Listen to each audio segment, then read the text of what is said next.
Hello, everyone, and welcome to the Learn to Love podcast, your guide to everything love, sex, intimacy, and relationships. Each week, your host, Zach Beach, interviews new experts on love, including couples therapists, relationship coaches, sex educators, and best-selling authors. Learn the best tips and cutting-edge wisdom to better love yourself, others, and the world. Thanks so much for joining us. We hope you enjoy the show.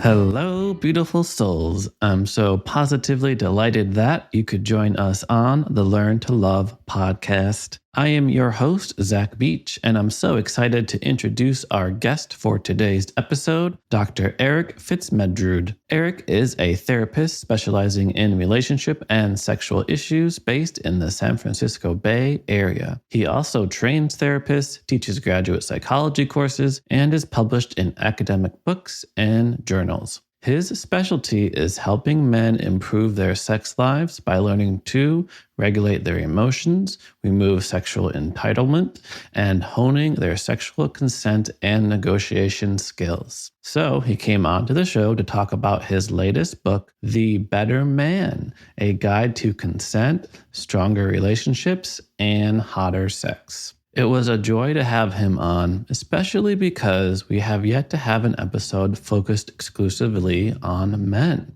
And a huge reason for that is a lot of men reach out to come onto the show, but I don't fully agree with their perspective or approach. I don't think it's the best thing that men need. But Dr. FitzMedrud offers a kind, understanding, and compassionate approach with a strong social justice lens that I think is so needed and important in today's time. We had such an incredibly useful conversation. I hope you also get an incredible amount of value from it. So without further ado, let's begin. Hello, Eric. Welcome to the show. Thanks for having me. Thanks so much for coming on. How are you today?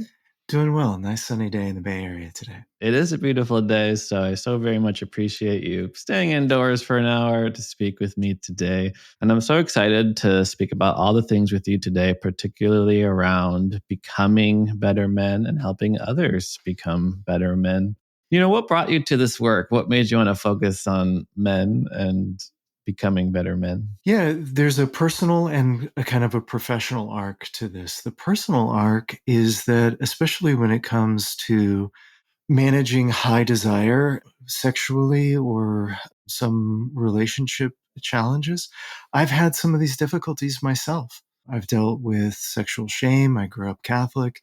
I've had a hard time because I really want to be and have always wanted to be an ethical, good, loving person. But I've had some errors and mistakes in that process, including some affairs in my still ongoing 24-year relationship. We'll celebrate our anniversary on Sunday. And as I worked to integrate my sexuality, my desire, and learn how to be in relationships better, that kind of naturally made me more skillful at helping men in my private practice, and in particular, men in couples, helping them understand what was going on for them and what their partners were asking of them. And so I've really been specializing in sex and relationship issues in my practice for a long time. And in particular, with the Me Too movement coming forward, I don't work with the kinds of predators that we saw in the headlines, but I do work with men who, despite their values and their conscience, have some difficulties with creating experiences of unintentional consent violations, unintentional experiences of pressure. And because of my experience working with other men and my personal process around navigating that, I felt like I had something to say about it. So I tried to put it into a book for men to help them so they don't have to figure it out from scratch every time. I very much appreciate that. I appreciate your vulnerability and sharing your own challenges. And it's true, you know, a lot of us, like good, very well-intentioned men, we see bad things happen in the world by men. And we're like, how can I make sure I don't become this person? How do I make sure I can lead, a really good example? And it's interesting that you did mention sort of unintentional consent violations, because this is something that I've been seeing more and more often along the lines of, say, certain community or certain group of people where there is that sort of unintentional consent violations. And it kind of ties into one of the big reasons a lot of sexual assaults like aren't reported is it's like two options. One, do nothing. Two, go to the police. And there's not a whole lot like in between that. And I have seen some men go through like certain restorative justice, accountability things and different things like that. But it's always, a bit messy. So like how does say like a community, maybe a sex positive community work with and help say a man who is trying to be good, but people are telling him, yeah, what you did, that other night at that event that we had that really made, so and so really uncomfortable. And now they don't even want to be in the same room as you. Yeah, I'm going to observe first that the question of how can the community help him, I think that wouldn't be where I would start. I think that the community's first job is to protect its most vulnerable members. And it's the individual man's responsibility to attend to the humility of recognizing the impact of his behavior and to beginning to chart his path to figuring out what to do to understand that behavior, the impact of the behavior, how did this happen, and what am I going to do to make sure that that doesn't happen again? And then if the community has an opportunity for him, I really like restorative justice models, especially when they're oriented first to protecting the person who was harmed, when it's not just a restorative justice model so that we can, as a community, can continue to go on as we were, but how can we heal our most vulnerable member? What can the individual in our community who caused the harm learn to make sure that this doesn't happen again? And what can we do as a community to take responsibility for the fact that this took place within our community? How are we going to respond together to raise consciousness and to increase the potential for prevention? I love that. I love the emphasis on protecting the most vulnerable members because, yeah, there is that desire to help, say, the offender and focusing everything around the hurting and the healing that needs to happen. So, kind of segueing into this next question, because I feel like we're already talking about it. And one of the reasons your work really piqued my interest is that we're both in the Bay Area. And I won't get into the specifics, but there's a local community that's in a bit of a crisis right now because the head, basically, of the organization was arrested for domestic violence. And again, I won't go into the details, but it brought up a lot. And the whole situation brings up a lot for people because I think the story seems all too familiar. We have a charismatic, smart leader who seems very nice and genuine and even talks and perhaps leads circles around consent and healing and growth and emotional intelligence and love and light and all the really warm things. And suddenly this person ends up doing something really terrible. And whether it's a local community or whether it's, Bill Cosby or Bikram Chaudhry or I don't know, Scientology or something like that. What is it with charismatic, warm leaders who are men abusing their power in really terrible ways? Yeah, I have prepared for this conversation by identifying two lenses, and I think I might add one or two more. So I think first, I'm going to talk about people who really have a repeated pattern of predatory behavior, just because you alluded to some people in the news who have that pattern. And I really, in many ways, I think of those people as a special case. At the beginning of my book, I say, who is this book for and who is this book not for? And if there are people who enjoy violating consent, then all of the communication tools in the world, all of the consent frameworks in the world, all of the, practices of what our community agreements are will not be effective in stopping the predator's behavior. Because the predator's behavior will be to present the charismatic front and to engage in predatory behavior in private. And that is a sad and vulnerable truth about our human experience, that there are people who like that. And it's a special case of what's going on in those people's psychology. And it is not the same, even as a narcissist or somebody who commits domestic abuse, but is horrified by the explosions of their behavior and who doesn't want to do that. Those folks are operating in a very different way than most of us are on a day-to-day basis. So I don't really speak to that situation. Now, when it comes to people who have explosive anger, desire problems, difficulty listening to consent, but are genuinely horrified by their behavior, their guts turn when they recognize the impact of their behavior. Typically, what I'm looking at there is poor training, poor self-regulation tools that they have been trained in the process. And they do maybe at one level have study, but they haven't integrated that study into how to manage their own attachment needs. And that vulnerability will be a part of any community. We see that in leaders of all sorts, where maybe they know how to identify what the right principles are, but living these principles of kindness, consent, self-regulation, mindfulness, they can be hard. And so to recognize that a person has an error in that is not to say that what they were teaching is not accurate. And it's one of the reasons that I chose when I was putting my book out to identify my own mistakes in this process, because I wanted to point to the principles, not to myself. And that's where I'm going to bring in kind of a third lens. One of the things I think that we can do to prevent our communities from being vulnerable to these kinds of community-based betrayals where our charismatic leaders turn out to be flawed human beings is that we need flatter leadership structures with councils and communities where our leaders can be vulnerable with us about their faults and flaws, and where we can know those and they don't have to hide those faults and flaws in order to bring their gifts forward.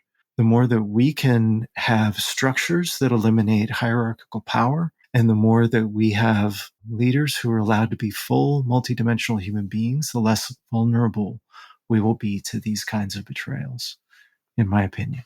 I love that. It's a very nuanced while simultaneously precise answer. So I love that you did kind of mention the dichotomy that particularly happens with narcissists of how you said charismatic in public, predatory in private, and how it's sort of part of the strategy.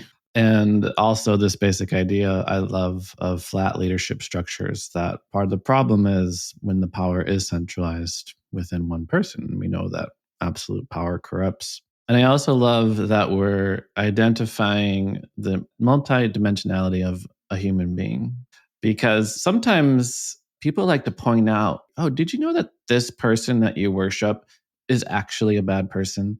Like, I don't really fact check it too much, but people are like, did you know Dr. Martin Luther King like beat his wife, or Gandhi did this, or Mother Teresa did this? And I'm like, yeah, all those people are human. I have a perspective on this that I'd like to share, which is I totally agree with you that it's so important that we begin to see our leaders as human. And I really value this orientation to holding people in power accountable. I know you didn't say that you don't, but I think it's great that we're elevating that it's kind of more important to us at a certain level that you're a good human being than it is that you create good art, for example. It's more important to us that you are a good parent to your kids than that you're a successful person in career. That's, I think, a beautiful value shift in our culture. It would be a wonderful shift. I'm just thinking of celebrities that have 8, 10 kids and continue their work and aren't good with their families, good with the real loving relationships day to day. That will always be true. So I love this talk about men, and I am curious, the person who might respond to this conversation with, not all men, or Yeah. even men who think that, men are just under attack right now. Men are the most, what do they even say? Oppressed people right now. Everyone just wants to hate on men. What's your advice for that response?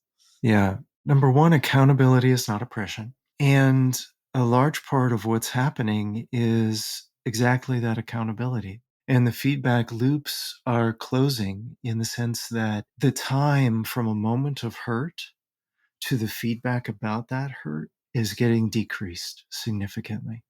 And I see this in my office a lot that, not all men, or I'm not that kind of guy, or I would never XYZ.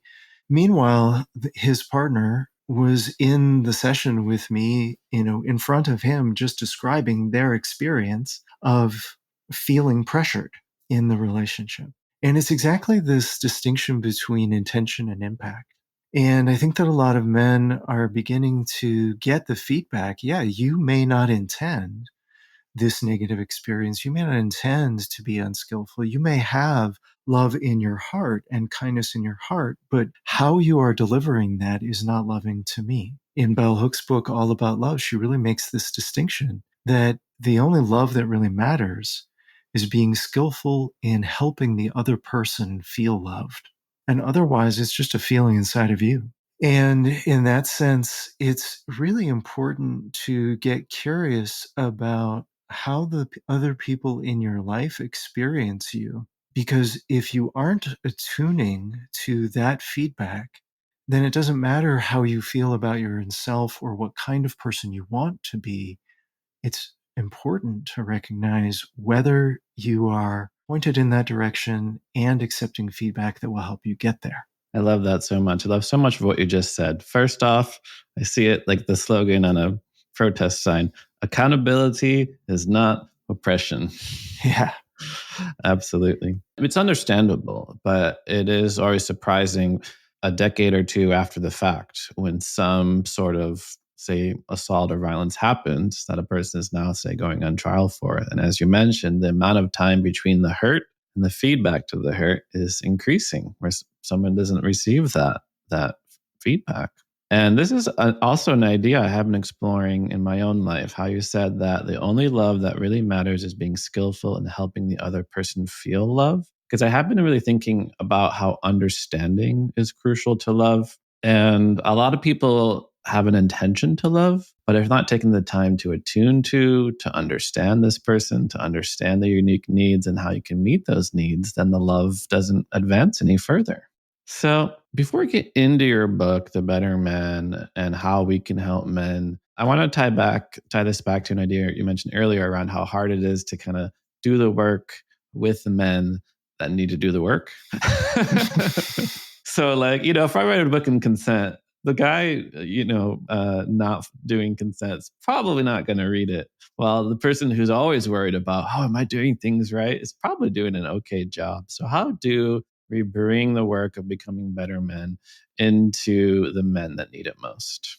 Yeah. So, first, I think, unfortunately, a lot of men are brought to this work by experiencing the consequences of their unskillful behavior, unskillful loving in relationship. And it's something of a truism. I've been talking with a lot of people who do men's work, whether that's relationship coaching or therapists or authors or retreat leaders.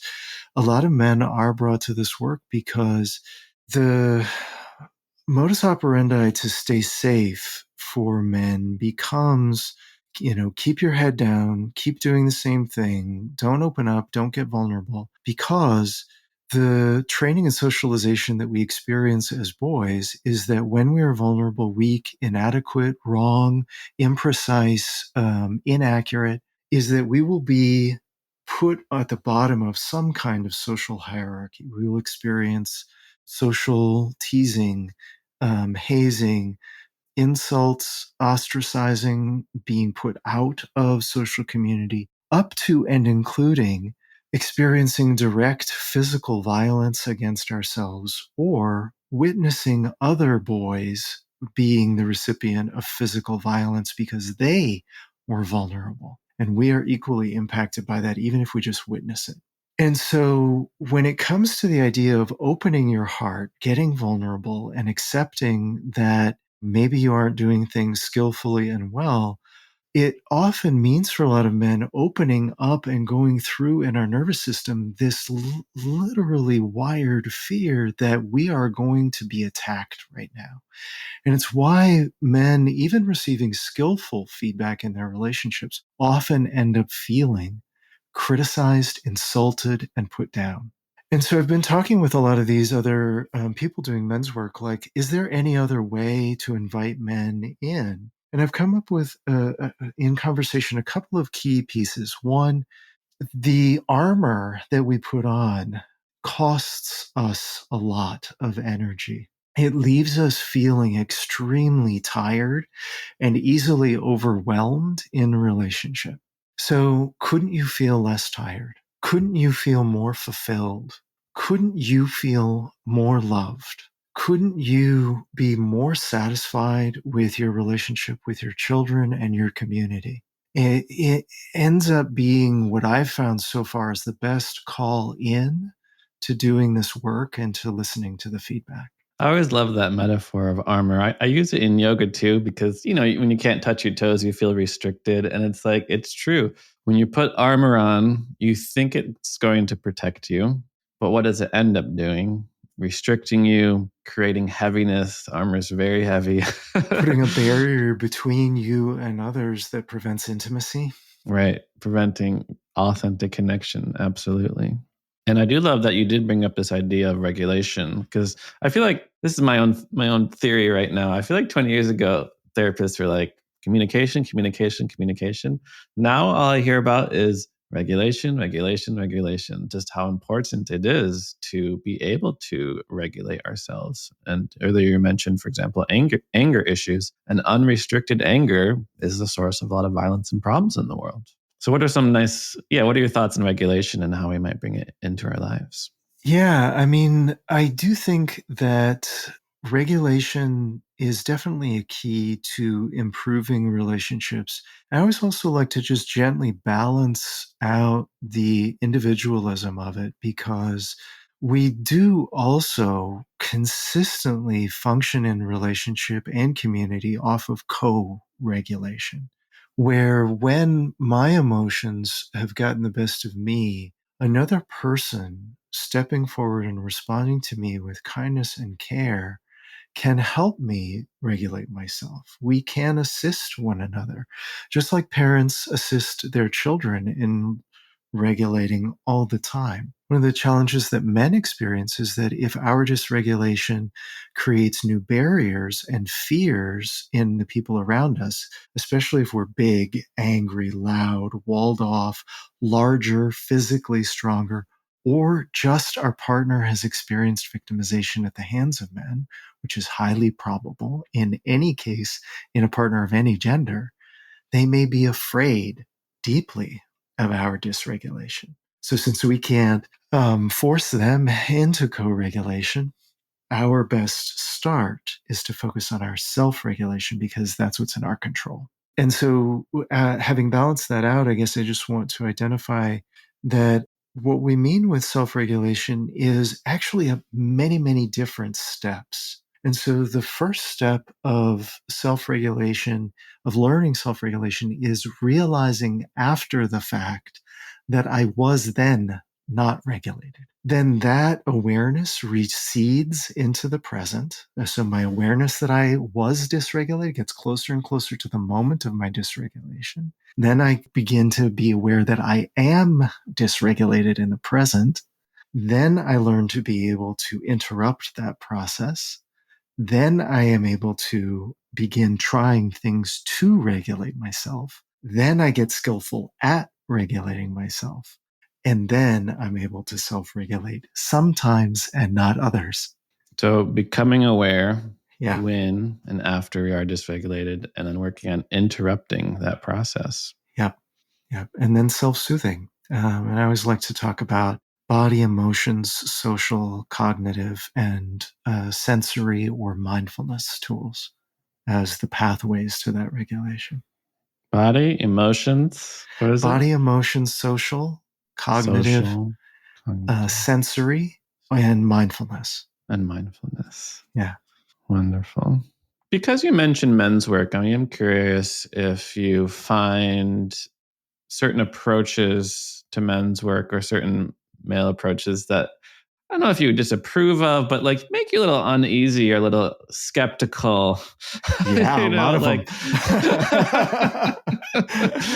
So tell me about that. Yeah. So I think we're seeing, unfortunately, a large media feedback loop right now around the manosphere. The media is highlighting, to a degree on the heels of the Me Too movement, and appropriately, I want to identify problematic men's workers, people who are, part of the manosphere, who are really focused on circling the wagons of patriarchy and trying to blame others, whoever they are.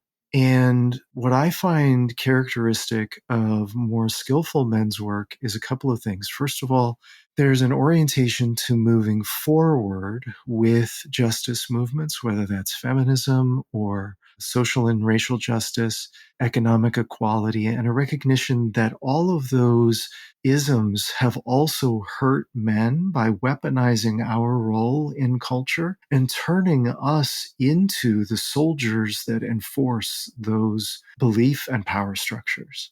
And the second is that the men's work that I really tend to value is oriented to healing men's pain, without pointing the finger at any other group for where that came from. And there's an attunement to the fact that men's violence comes from men's pain. So, for example, one organization that I really respect is the Mankind Project. They do retreats and ongoing work to help men come together and open up emotionally and vulnerably with each other. I love that. Even just the name, I'm like, yes, let's bring more kindness. Let's put the kind back in mankind. I love that orientation to moving forward with justice movements and orientation to healing men's pain. And I love how you said men's violence comes from men's pain. And we have to address those wounds. Yeah.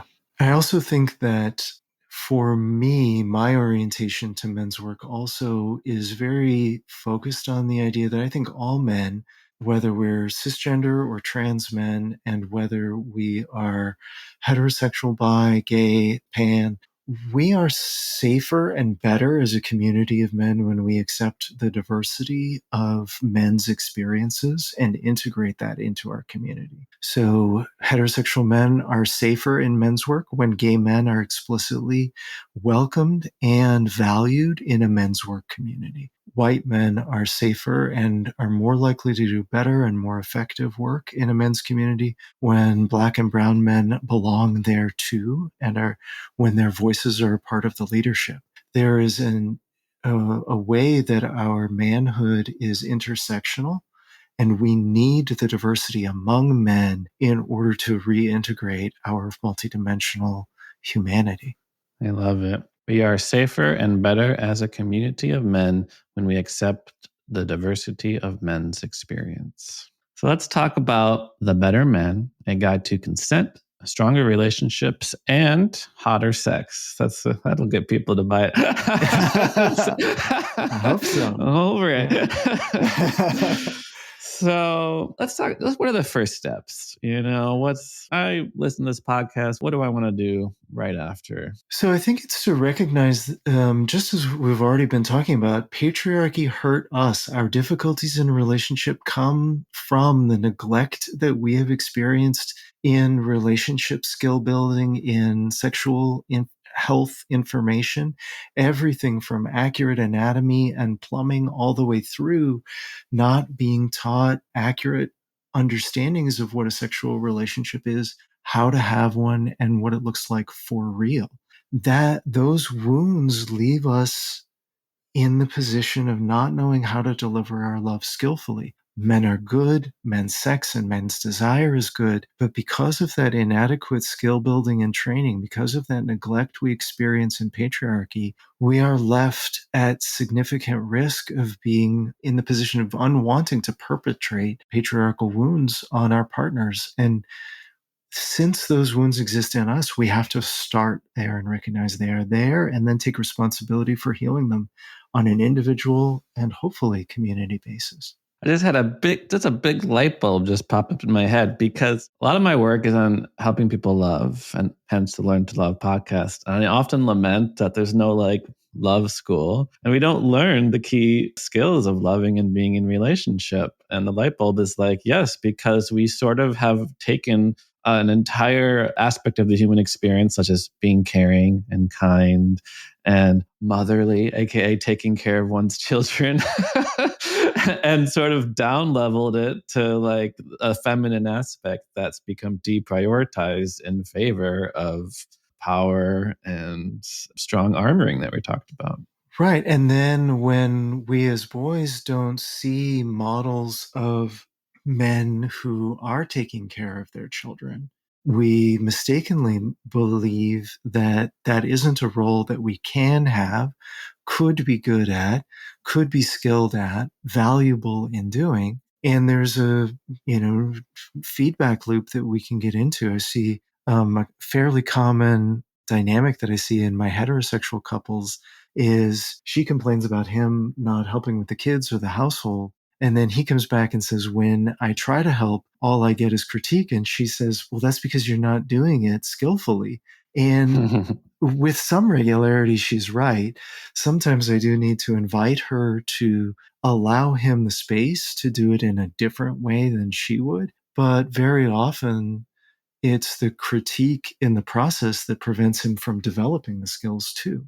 And so the process of his inadequate skills in preparation to be in a relationship become a negative feedback loop that can prevent him from developing the skills even when he is in a relationship. So you write about 6 different dimensions of health that make for a healthy sex life.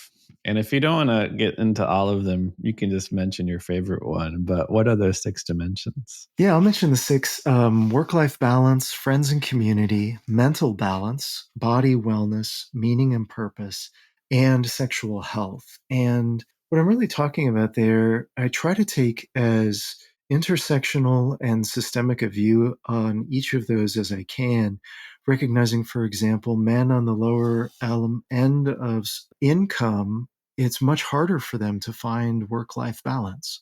But what I'm talking about is that when we have, for example, friends and community, then our sexual desire isn't just doing the work of trying to fulfill the sexual dimension of our life. If we don't have friends and community, it's also trying to help us build community. If we don't have mental balance, for example, we're experiencing periodic depression or lows or low self-esteem, then our sexual life ends up carrying that load too. And when our sexual life is carrying too many different elements of our human well-being, we end up feeling this desperation to get into that sexually fulfilling experience because it's the only pathway we know to feel connected, intimate, vulnerable, balanced. And that's too much work for one dimension of our life to fulfill. It's true. I have heard more and more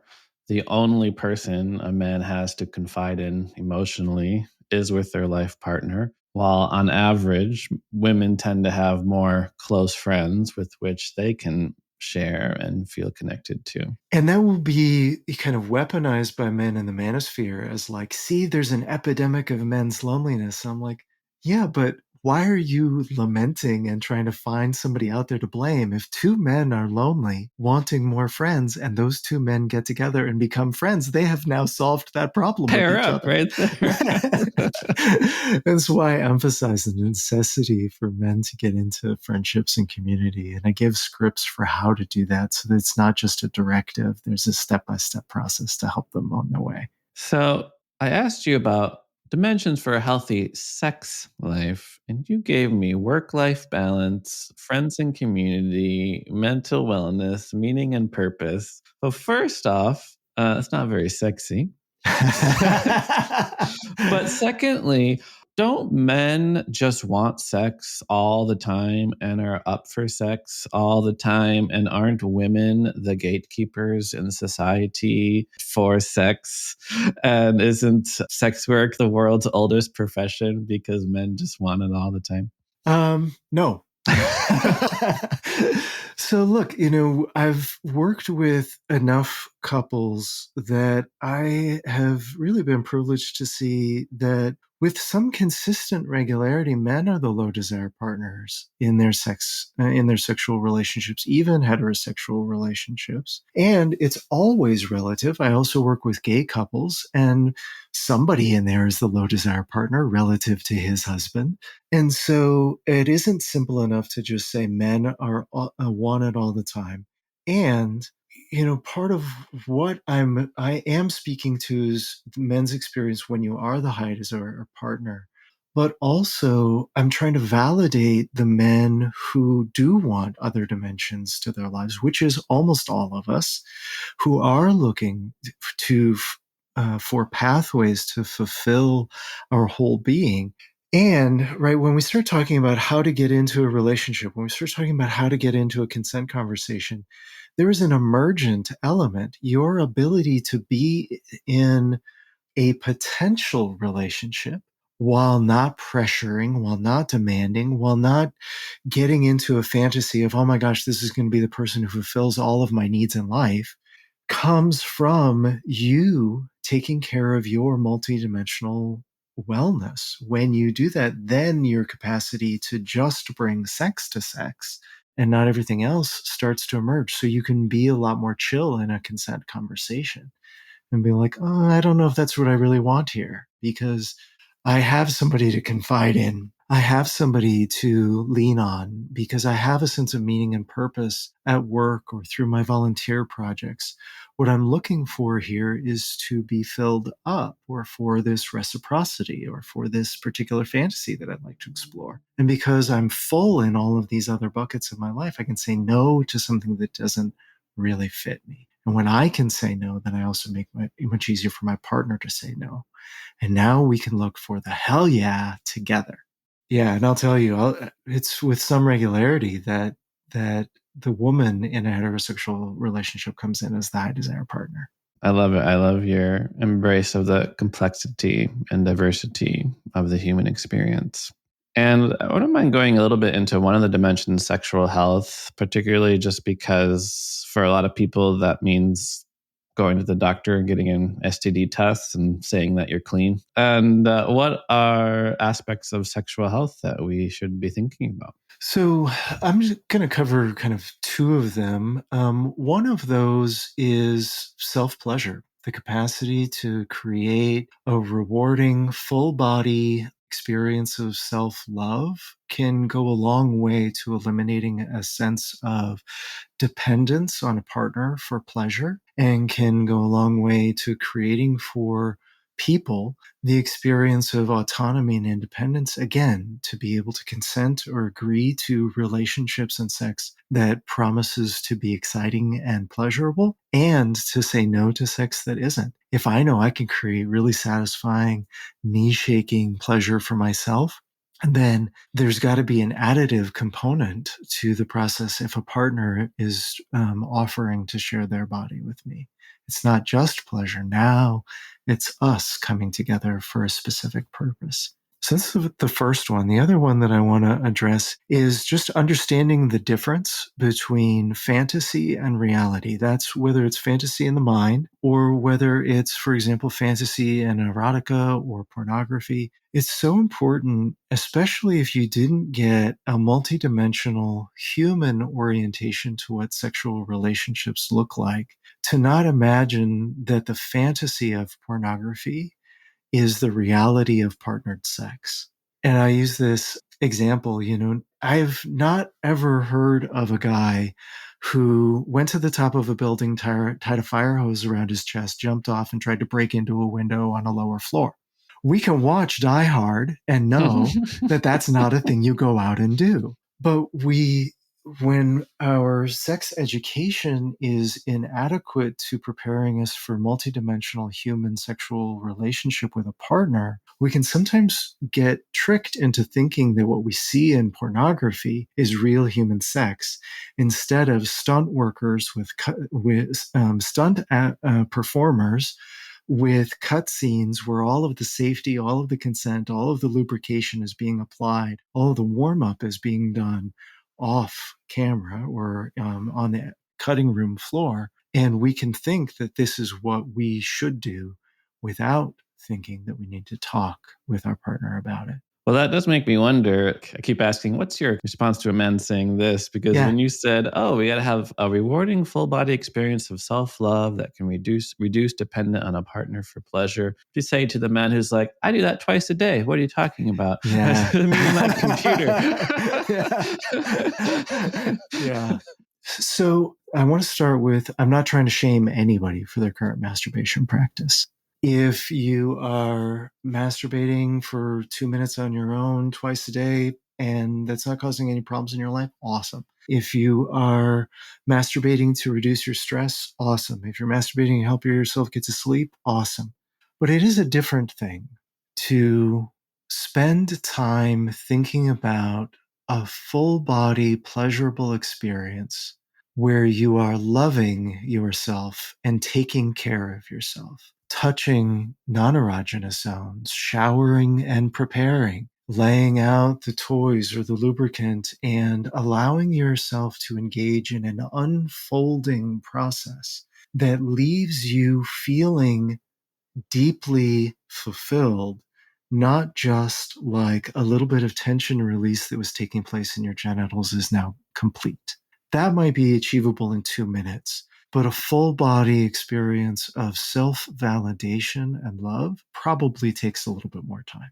I love that. Before I get to my final question, I just want to say thank you for coming on. And is there anything you feel has been missing so far in this conversation? I feel like we've covered a lot, which I'm really grateful for. One of the things that I often cover here, I already had an opportunity to say, which is men are good, men's sexes and desire is good. So if it's coming out sideways, where did that happen? But another thing that I often like to address is if there's a man in your life and you would like to help him, I always want to start with, keep in mind, you can't do his work for him.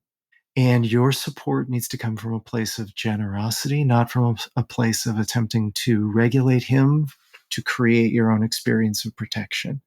Protect yourself first.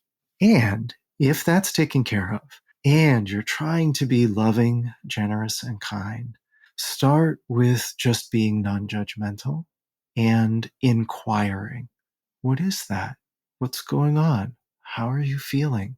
And listen with silence. For a lot of men, because we have the experience of being traumatized, big T or little t, trauma around our vulnerability, it often takes us a lot of silence and stillness to believe that an inquiry about our inner experience is real and safe.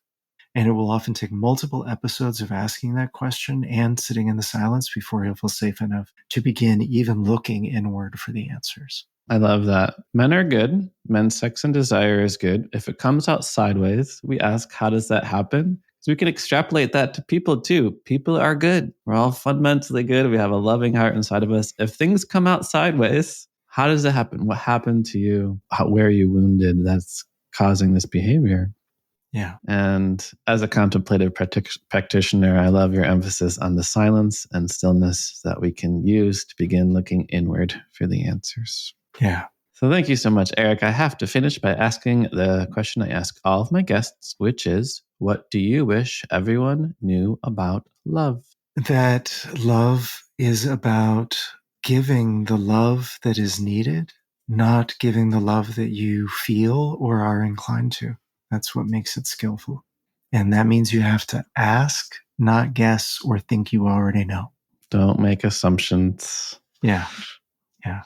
And it is true. You know, there's always all sorts of stereotypes about how the genders relate in relationships, but there's always a hint of truth. Like you've probably seen that video where the woman has a nail in her head. And she's like, I just have this headache. I think it's the nail. There is a huge tendency as men to go to premature problem solving, straight to fixing, straight to the solution, rather than give a person what they need, that attuned emotional resonance that you've been speaking of. Yeah. I always like to, whenever I have a problem solving person, it is true, often men, I always tell him there is a place and a time for that, and it's coming. But first, patience, young first Padawan. it has to come with connection. empathy, and the person feeling heard and understood. And then you get to have the consent conversation of, would you like solutions, or did you just want me to hear what's going on for you? Absolutely.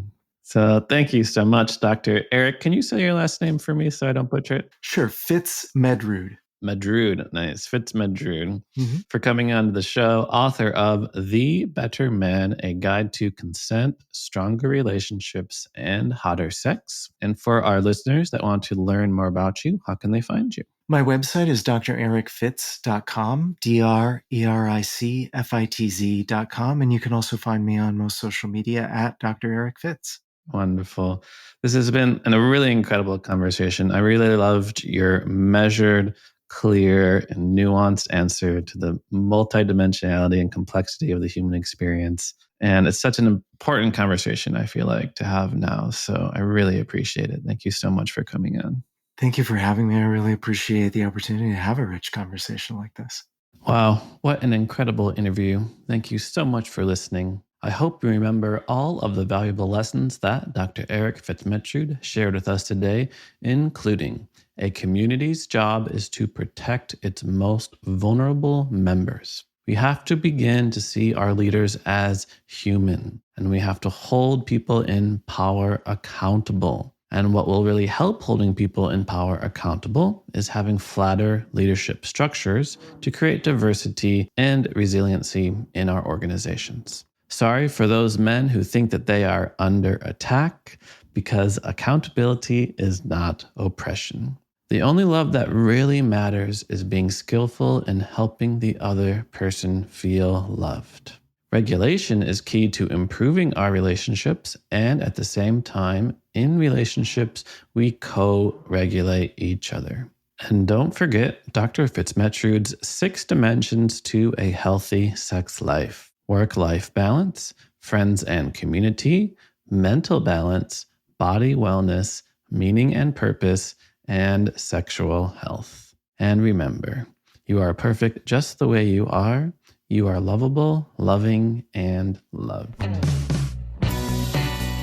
Thanks again for listening to the Learn to Love podcast. To learn more about the show and your host, head over to zachbeach.com or theheartcenter.com. You can also follow Zach on Facebook, Twitter, and Instagram.